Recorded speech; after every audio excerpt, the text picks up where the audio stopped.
celebrating May the 4th be with you. We are celebrating Cinco de Mayo, and we are celebrating National and Global Travel Advisors Day. So I am so excited to be back in the KHM studios this week with my teammates, Mr. Bill Coyle, Vice President of Engagement for KHM Travel Group, Wanda Thomas, and Matt Walgren as well, part of the education team. Hi, you guys. Hey. So why are we here this week? Boot camp. I don't know. Why are we here? Trick question already, and we've just started. So yeah, so let's talk about boot camp. We have, I think, 32 agents that are going to be here. Wanda, why are you excited about boot camp? What do agents have to look forward to? Oh my goodness, there's so much information that we will be providing to you, getting you ready to really run your business, getting you ready to understand what tools are in your toolbox is a very big thing, making sure that you are able to utilize those tools and that you won't forget what those tools are. And Matt, this is the first one. We had boot camp as a team in February. You were overseas, I think. Where were you that time? Were you? I think you were in Europe. Was I in Europe? You were somewhere. I was gone. Either way, somewhere. Yeah, you can't keep track. What are you looking forward to most this week as you come into your first boot camp? Well, I just love meeting all the agents, especially when they're fresh and they're getting started and they want to learn and they're trying to figure out the best way to form their business. It's just really fun and exciting to throw ideas at them and see how they respond and see what ideas they have. Because a lot of agents, even if they're new, they'll come in with like, oh, I know I want to do this and this and this. It's just interesting to see what ideas they come. I love that you say, like, we throw ideas at them and see what sticks. It kind of reminds me of those toys that you used to get at Chuck E. Cheese, right? With 65 tickets where you throw it against the wall and, then it kind of crawls its way down. Some things are going to stick and resonate with people, and then other things, you'll say, that's not quite for me. And that's what I always love, is watching someone kind of determine what she says works for me, what he says is going to work, or, oh, no. These guys this is not my cup of tea. I'm going to do it this way. But it's figuring out your way to do it. Bill, this is your second one where you're not standing up in front of everyone. I love that your team is doing this. I love that you've come up with a toolbox. I think that that's fantastic. And I think that what I've said to you before is, our agents hang on every word that you say, right? They're looking forward to what you have to say. They love that you're experienced travel agents, teaching them how to get better in the business, understand the business. I loved watching you all work last time, and I'm just looking forward to another great week this week. Yeah, one of the things that you had told us that coming into February's boot camp, and they're hanging on, they're listening to what you're saying, and I don't think I really understood the full picture of that until an agent recently reached out and said, at boot camp, you mentioned that you're a paper person. How do you organize all the paper? And I thought, oh, someone else likes paper too, because I feel like I'm always like the lone one that loves my paper. But it was surprising to me that after 2.5 months, someone remembered that and said, I'm going to reach out because now I'm overwhelmed by the paper.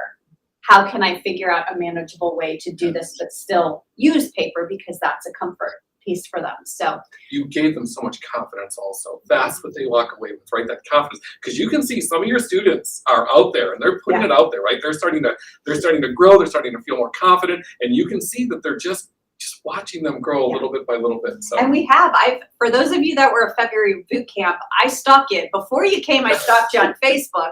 Now I stalk to see like what you're doing, what are your sales, what does your social media look like, what are you doing to put into practice what we taught you. So we still continue to keep an eye on you, even though we might not be in contact every day like we were here at boot camp. Plus the Facebook page, they make updates in there, they stay in touch with each other. Absolutely. Yes. So then we have, in 2 short weeks, we have 2.0. So it's hard to focus on the 1 or the 2 when you're in the trenches of the 1. Matt, you're going to be at 2.0 as an attendee. Why was it important for you to kind of to go and with this content in mind? Well, it's just continuing the journey. So I've been to Boot Camp 1.0 as a student before with you, right, when we first got on. And so I just wanted to see what the different environment is, what the different agents are like. I really do like the networking piece of it. Like, that's huge on me because it really gets, that's what I take most of the notes on. The ideas that are being thrown out, not only from the education team, but from agents there. What are you doing? How do you do this? Have you encountered this problem? how did you face it? And that's just what's most inspiring for me. I take tons of notes on all those kinds of things. And then when I go back and I'm working with my clients, I kind of have like a book of things. Okay, let me go back and look. What did this happened before? Someone did this. How did they handle it? Right. Bill, do you think after all of these years, all of these years, It's the gray show. It's silver. It's silver. It's not gray. after all your experience, do you ever hear something in one of these events that you come back and you say, I'm going to start doing that, or I would love my team to start doing this, like, or do you kind of feel like after these years, you're good and you're set and there's not a whole lot of change in the way you run things? Or do you ever just hear something that say, now that's probably worth implementing? Yeah, there's always the agent who has a new idea, the coworker has a new idea, and you have to culminate those, right? You have to take a look at what's the benefit for everyone who's going to be in attendance.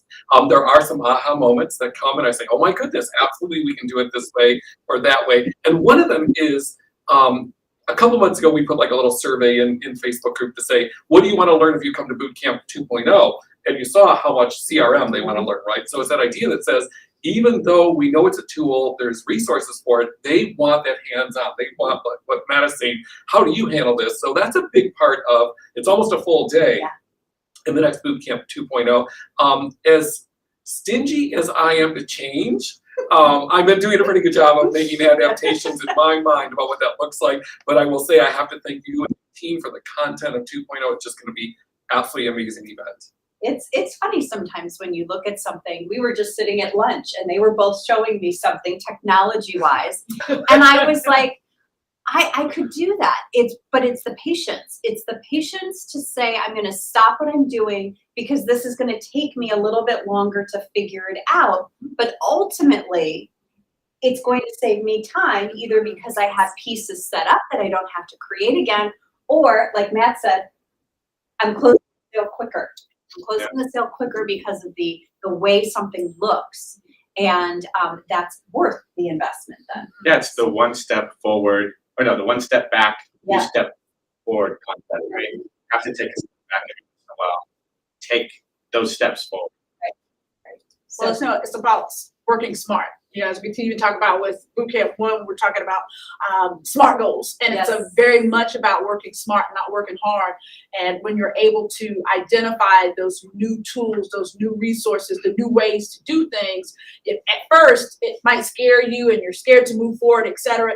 But once you get it under your belt, it then increases your sales, increases your ability to be out there actually in front of your clients, selling more and getting more revenue coming in the door. Or taking a break. Absolutely. Oh, absolutely. Wait, what? Taking a break and not working at 9, 10 o'clock at night. You're You're right. still creating the same proposal, Very true. typing the same things again. So yes, I'm totally on board with that. Let's talk about Destination Success real quick, because this is open for registration. We have, I believe, 69 suppliers coming, and some of those will be presenting, and some of those will, all of those will be at the trade show. Bill, we haven't participated in an event like this before. What can agents expect if they come? It's nonstop. It's a 4 days of just constant learning, constant, mingling with others, that networking idea. So be prepared, right? Have a notebook, because any time that you're there, you need to be able to take notes, whether you're putting it in your laptop, you're writing notes. The first day with that sandals training, education process, which is going to be a nice long day, but exciting. You have to be prepared for all the different exciting elements to that. And then all of those days of those presentations, you're going to glean something from each one of the presentations, right? Even though you might not be using that tour company, you're going to get ideas. That cruise line might not be in your repertoire, but you're going to get ideas. And then you're going to think, oh my gosh, I do have a client for that. So all of that's going to culminate down to that. The trade show, which I love that you teach the agents how to handle a trade show at boot camps. I think that that's important. But the fact is, going back to what Matt said, it's all about that networking. It's learning from those top producers, or maybe a newer agent that came in that has different technology ideas, and spending time doing that. I love the idea of when you sit there and you listen to different presentations. I know a couple times at whatever conferences, when they're heavy on supplier presentations, I have found myself saying, I'm going to sell that this year. Yes. It's not a dollar amount. It's not an increase in sales. It's, I'm going to sell that thing because that thing's new and it's different and it's intriguing to me. And I want to learn more about that. And that's happened twice where I've gone out of something and I've thought, I'm going to sell that. And I actually have within the year. So I love it. I love those supplier presentations for that, especially when they're talking about things that are new and different. And I think we're seeing a lot of that. Itineraries are different. Yes. What they're offering is different. And the other thing is, you said it, right? We talk about this all the time when we talk about how to research. It might not fit for what you're trying to sell, but the tool they have might work for something else. So is it an itinerary in the brochure? Is it even just one stop that this supplier has that you haven't seen before? And now all of a sudden you have a hotel that a big tour operator uses that's now in your toolbox. So everyone can glean something from those presentations, even if they don't necessarily sell Plus it. new BDMs, right? There's going to be new Oh, BDMs gosh. there. You know, there's like you say, companies that we haven't used before or may have used before with some new twist to it. Is there a fun component as well? There is a fun component. I'm so glad you brought that up. For those It's of us, all fun, but is there a really fun component? yes, for those of us who were at KHM together again, on our first evening, we're going to have the same DJ. She was fantastic, Judy Chevrolet. She's going to be there. And then I do want to say, we always try to have fun, but I'm really excited about our keynote speaker on Wednesday evening at 5:30. I hope that we have a lot of agents in the house for that. I'm really looking forward to this keynote speaker from her aspect of her length in the business, how she is as a top female in the industry, and how that's impacting her right now, and what it just looks like for the future. And a top female in her company. Yes, In her exactly. company as well. So Yep. that's wonderful. Pretty dynamic person. Yeah. And I'm going to change my name to Carolyn Cadillac because I think that's pretty neat. Judy Chevrolet, like that's a great name. So I think I'm going to Wanda switch Lincoln. up. Matt BMW, I like that. I'm trying to figure out what Bill's going to be. I'm not sure. I want a four-door sedan, but I haven't figured out what that is. Bill's just trying to not get run over by cars these days. Oh, my gosh. Ultimate Bill. All right, I ultimate think Bill. Matt Mercedes sounds Oh, good. Matt Yeah, Mercedes. there we go. Okay, I There like we go. it. Oh, well, you guys, thanks so much for being here. We're excited for a great week. And next up, I believe, do we have Stephanie Lee here from Host Agency Reviews? Hi, Stephanie. Hello! I made it! You know, we had all sorts of technical things going on today, but we're so happy that you're here to talk about the agent survey this year. I am so excited to be on. And Carolyn, I even have my little, well, it's fake champagne, but I realized I forgot to go get champagne, so I mixed some sparkly water with grapefruit juice. Excellent. Well, you're a huge supporter of travel advisors and host agencies with your company, Host Agencies Reviews. So celebrating Global and National Travel Advisor Day is probably just commonplace for you, right? It's starred on your calendar. I celebrate it every day. So I took the survey this weekend because I wanted to know what sort of questions you were asking this year. And some of them are different than last year's. Yeah, there's a couple. Well, also one thing you should know. So we started working with a survey person. They do the surveys for the state of Minnesota, and we hired them on to work with us on our survey and analyzing the data and things like that. And he told us he'd been doing it. He's been like working for the state for 20 years. He said, yours is the most complicated survey that I've ever worked on because we put so much conditional logic in. So that might be why you're getting different questions, because depending on, like, if you're a new advisor, you get specific new questions that we ask. If you're an experienced advisor, we might ask you some different questions. If you're an employee, we're asking you different questions. So there's a lot of, it's like a choose your own adventure. Right. Well, and I noticed that what were you trying to gain from those of us that are experienced? What was your goal in the questions, and what were you trying to gain as far as answers? You know, there's a lot of areas we cover. So we go ahead and we cover, we ask things like, how much money did you make? What were your sales like? Do you charge fees? What do you charge fees for? What's the amount of fees? And if you're listening and you're not exactly sure about like how that data is used, we go ahead and publish it on the site. And Carolyn, can I just like give you a link or something and we can put it somewhere, or? We can put it in the description of the show. You bet. Oh, cool. Yeah, I'll do that. So you can see like the reports that we publish. We publish them so that everyone can see them. So you can benchmark as an advisor, you know, if I'm in my 5th year, how much money are most people at year 5 making? Or like what percentage of people, if you're deciding if you want to start to charge fees, this can give you a lot of confidence in saying, all right, like 60% of advisors charge fees that are in my position. Or this is the most common things that people charge for. Maybe I'll start with this. And this is the median rate that people are charging for their airline tickets or whatever it is. So those are kind of the basic building blocks. But then we also ask a lot of questions. We ask about what certification levels you have and schooling. So we can tie it to, you know, if you belong to association, does that go ahead and bring up your average income? If you're going to, like how happy people are with their jobs and if they would go into the same niche, what niches people are selling the most of, what products people are selling the most of. So there's a lot of information in there, not just for travel advisors, although it's very helpful for benchmarking, but also for hosts. Suppliers love it. Associations love it. ASTA uses a lot of our numbers when they're doing some lobbying on the Hill. So there's a lot of reasons to participate besides it being a place for you to be able to benchmark kind of your business, but it also helps the industry as a whole. So we can really see how the pandemic affected people and if there's a lot of different trends that we're tracking. So did you see a trend in the last 2 years with people charging service fees? I'm imagining that you did see those numbers go up. So that's what's interesting is last year with our survey, which was from 2020 data, people actually, the number of people that were charging fees went down pretty significantly. And I think it might be an anomaly because then also when we asked, because if someone says they don't charge fees, then the conditional logic pops up a question that says, okay, if you don't charge fees in the next 12 months, are you thinking about charging fees?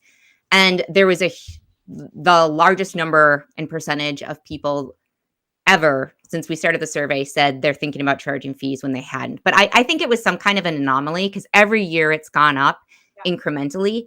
And I think that will continue to be the case because it just makes a lot of sense in light of how the pandemic kind of decimated our industry.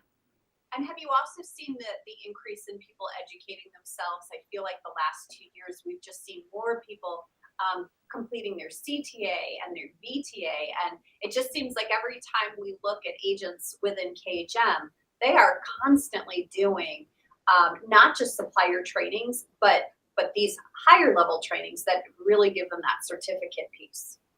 I think so. There hasn't been like a huge jump, but I have seen the number of people that are aligned with different associations or that are taking trainings go up. And it's been kind of fun because one of the things that we've noticed is especially with ASTA affiliation, I can't remember the exact numbers, but it's like double digits. They make like, let's say 20 to 30% more than a non-ASTA member, which is, you know, we do a lot of looking at the data and trying to find variables and seeing if there's some kind of correlation between them. And that was like a really interesting one we found. And in some ways, it's not surprising because those are people that are very involved in the industry. They're doing a lot of networking, and they've got their pulse on things. Very cool. And so how much longer is the survey open for? It is open. So we have it open for 2 months and it will be closing April, May, June, like around June 15th. Okay. And then I'm imagining it takes quite some time to cull through all that data. You know, it depends on which question, because I've tested this survey so many times. Mary, our senior content editor, has done a great job heading up the project this year. And I have tested it so many times. And I can tell you can go through it really quickly if you answer like specific questions. So for some people, especially like if you're a brand new advisor within your first couple of years, it's going to be really simple for you to fill it out. And we want everyone to fill it out. So whether or not you sold travel last year, if you haven't had sales, if you have been in the business a really long time, everybody to fill it out because then we break those different segments out and publish different reports on it. But yeah, I would say for most advisors, it would probably take about 5 minutes to fill out. If if you're somebody that has employees and ICs, and you own the agency and maybe have a storefront, it's going to take you a longer, but that's a very small percentage of people. And then when will we see the results of the data? Well, because we're working in this new survey magical system, it should be a lot sooner than it used to be. Because before we used to do everything like in Excel sheets and it was a very manual process. But this time around, we got some survey magic happening. So we should start seeing results by the late summer, early fall. Great. Well, Steph, thanks so much for joining us today. We appreciate it. Have a wonderful Travel Advisor Day, and may the 4th be with you. Oh, yeah, fun. Thank you. Thank you for having me on, everybody. Take care. Bye. All right. So if you haven't filled out that survey, make sure you go to hostagencyreviews.com and you can fill that survey out today up until the first week of June, it sounds like. So thanks, guys, for being here. We're going to invite our next guest over, Tim Smith, who works with us here at KHM today. He's also known as the sales animal. Right. Hi. Good to see you. Well, it's pretty exciting to be here. This is the first time Tim's been with us I, live in the studio, so it's so Let good me- to let me see see. you. I know, oh my gosh, I right? can touch You you. can touch That's me. I'm great. not just through the screen. So, Tim, you have a lot to say when it comes to sales. This is where your experience lies. You're a relationship guy, and you say that it can be 10 years of experience or really 1 year. Well, what I was going to say is you guys were talking about gray hair. And I have plenty of gray hair. And what comes with gray hair is experience. And so I love talking to people with gray hair when I was young, because what happens is, the best example I can do is my grandson. He went to his first day of school. And he was, of course, really very excited about it. And then I talked to him after it was over. And what happened was, when he got home, I was there waiting for him. And I said, so how did it go today? And he goes, well, it went really, really good. And I said, great. I said, did you have a fun time? He's like, yep. And I said, are you really looking forward to tomorrow? And he goes, no, I'm not. I go, why not? And he goes, well, I learned it all today. Well, that's what happens. You know, people learn enough sometimes, especially in this business, to make a living. Okay. And the way I kind of equate that is, some people have 10 years of experience, and then some people have just 1 year of experience repeated 10 times. And I'm constantly trying to teach people how to, get more experience. Your agents are so lucky because they have the shoulders of giants to be able to stand on. They have all these people, as you just saw just now in this previous broadcast, of all these super experienced people to be able to learn from. The one example I thought of is, a friend of mine she didn't have a dad, and the lady called me and said, would you take my daughter to buy a car? I go, sure. You know, I've been in sales 40 years. There's nothing a salesperson can throw at me that, can confuse me or trick me. And so I said, okay, great. So we went to see this car salesperson, and he's talking and going through a bunch of stuff. And he was trying to sell her what I call an old guy's car, one of those big land yachts, right? And so I'm thinking to myself, what is this guy? And I go, wait a minute. How much experience have you had? How long have you been doing this? And he goes, well, I've been doing this for 10 years. And I went, perfect example. He really had 1 year of experience repeated 10 times. Yep. He was selling to the same customer over and over again. And then here she was, different qualifications, different things. And I think that's the key, right? We talk all the time about that qualifying form and you're asking the same questions to a different client, so you're going to likely get different answers. And so you're constantly looking for what that client wants, not just what you want to sell them and what maybe you know best. It's all about what's going to fit them best. Well, here, like I said, you're standing on the shoulders of giants. And what you can do, we got this boot camp you're talking about, all the other seminars that you're doing. I do seminars, as you mentioned.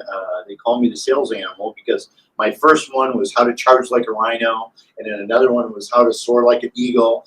And so they started calling me the sales animal. So I guess that's it. Yep. But It's tough. I've done, I think, 26 seminars on different aspects of sales that are all, in our library. In fact, I'm going to do another one on this topic on the 16th of May. Okay. So at 2:00 Eastern Standard Time. So they'll be able to tune into this. But take advantage of all the things that KHM has available, all the webinars that we have, all the broadcasts that they do, and all the things from all of our vendors. There's just so much that you can learn. I mean, never ever stop learning. So is there a downside to kind of doing the same thing over again? I mean, maybe you are just, that one resort happens to work for lots of your clients. Is there anything wrong with that, or do we need to be recreating the wheel all the time? Well, I don't think you need to be recreating the wheel all the time. If you find a niche that you're really good at, use that niche and expand on that. All right. I used to be in the furniture business, and there was a living room set that I loved selling. I mean, bam, I could sell that. Everyone in Cleveland had the same living room. Right, exactly. In fact, we went to a furniture show to pick furniture out, and we didn't realize it, but we kind of picked out the same kind of furniture over and over again because we knew what was a big seller. And then somebody came in, it was all plaid, and somebody came in and said, "Boy, you have a lot of plaid." So we were kind of like the plaid capital of the world. It was really funny. And then we thought we better buy some solid colors, even though they weren't going to sell. We bought them anyway to kind of stick them around there. But once you have that and you're really good at that and you're an expert and that's making you money, then that's the time you start to expand out and learn about other places, other trips, because it just makes you more versatile. Well, and it's hard, especially in a new industry. You can't know everything about everywhere. Oh gosh, no. And not in this business. every hotel, I mean, this is why we see the questions we see on our Facebook group, is because, you might know this and it might work for this clientele, but you're looking for something different, or your go-to is not available. Oh, and yeah. and I mean, I was just doing this last night. I'm like, my go-to's not available. What is my next option for this family? And so that's when you start reaching out and asking those that are a little, might have a little bit more knowledge or might have another favorite. Well, and then we're talking about these seminars that are coming up, and people go, "Oh, this costs so much money." But this is investing in yourself, okay? That's why it's so important to go to these. I went to a seminar one time, and I learned one little thing from that seminar, okay? I was there for 3 days, but one thing that I picked up, all right? And it was really kind of how to start up a conversation with anybody, anywhere, all right? I have a thing that I do called FORM, Family, Occupation, Recreation Message, all right? Well, I started up a conversation using that at a guy in McDonald's, all right? We're waiting there for our hamburger. And I gave him my business card. He called me back. 2 months later, we developed a business relationship. That business went to China. I started getting residuals from China from that business. And I've been getting those residuals for 20 years. It's $40,000 so far, because I keep getting them every month. So that one little thing that I learned at that seminar has now made me $40,000. So it pretty much paid for all the seminars I ever go to the rest of my life. Right. Well, and I'm a big fan of go to something where you're going to, take away more than one thing. And that's what I think ours do, right? There might be one big nugget, right? But there's the relationship piece, there's the supplier piece, there's the CRM piece. Right. And so you've got all of these different aspects. And so for me, I love that as the big takeaway, that it's worth that money, because I'm going to be able to pick up a lot of practical advice in more than one area. So I don't know, have we sold our boot camp 1.0, 2.0 and Destination Success today? I think we've done a pretty good job of it. Anything else we need to know about 10 years of experience? Well, no, it's just why try to recreate the wheel over and over again when there's all this experience that's available to you to learn from. Wonderful. Thanks so much for joining us. It's so nice to see Tim in the office. Usually it's over the screen. You guys, we are coming to you. It's a recorded episode. It is Monday, but we are going to show this live on Wednesdays on YouTube. Oh, yeah. So, and next week, please join us for another live show from my basement studio. We thank you for your continued watchership. We thank our sponsors, and especially Apple Leisure Group. I'm getting tongue-tied here at the end here. But we thank everyone who constantly tunes in every single week. You guys have a great week. Congratulations on being the travel advisor today, and may the 4th be with you.